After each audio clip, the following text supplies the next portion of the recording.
శివార్లో ఏర్పాటు చేసిన ethanol company దాని యొక్క వ్యర్థాలను సాగునీటి కాలువలో విడుదల చేయడం జరిగింది.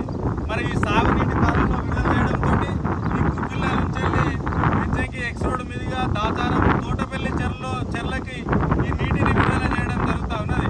మరి ఇప్పటికే ఈ సాగునీటి కాలువలో ఈ చుట్టుపక్కల ఉన్నటువంటి పొలాలు ఖరాబ్ అవుతూ ఉన్నాయి.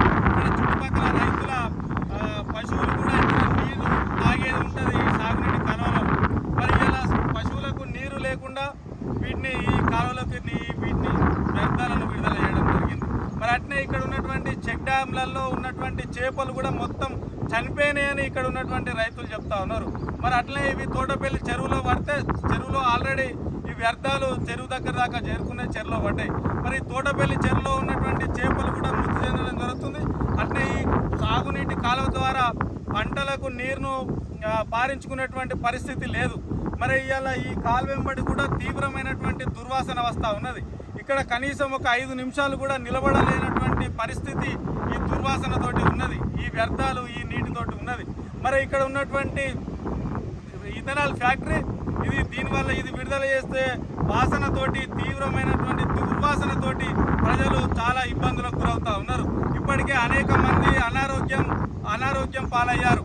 మరి ఇంత జరుగుతున్నప్పటికీ కూడా అసలు బెజ్జంకి మండల ప్రజలను పట్టించుకున్న నాదుడే లేకుండా పోయింది. మరి ఇక్కడ ఉన్నటువంటి ప్రజాప్రతినిధులు కానీ అట్లాగే ప్రభుత్వ అధికారులు కూడా వెంటనే స్పందించి ప్రజల ప్రాణాలకు హానికరంగా ఉన్నటువంటి ఇథనాల్ కంపెనీలను మూసివేయాలని మేము ఈ సందర్భంగా డిమాండ్ చేస్తూ ఉన్నాం.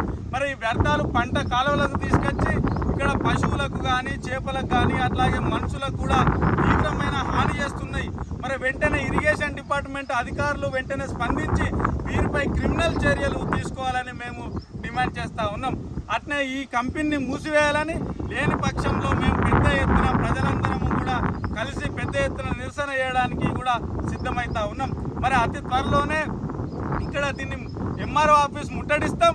అప్పటికి కూడా ప్రభుత్వం స్పందించకపోతే ఈ రాజీవ్ రహదారిని ముట్టడించి బైఠాయించి అక్కడి నుంచి వెళ్ళి లేవకుండా పెద్ద ఎత్తున వేలాదిగా ప్రజలను చైతన్యం చేసి ఆ నిరసన కార్యక్రమానికి తీసుకొస్తామని హెచ్చరిస్తూ ఉన్నాం.